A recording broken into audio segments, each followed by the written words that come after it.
తోటి నువ్వు నూరుతున్నప్పుడు, బయట తోటి చెమట నువ్వు తుడుచుకున్నప్పుడు, దండాన నీ సొక్క ఆరేస్తున్నప్పుడు, నీ ఒంటి వాసన తెగ గుర్తొచ్చినప్పుడు,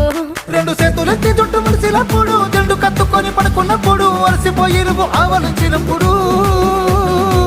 వచ్చుండై ఫీలింగ్స్ వచ్చి వచ్చి చంపేస్తు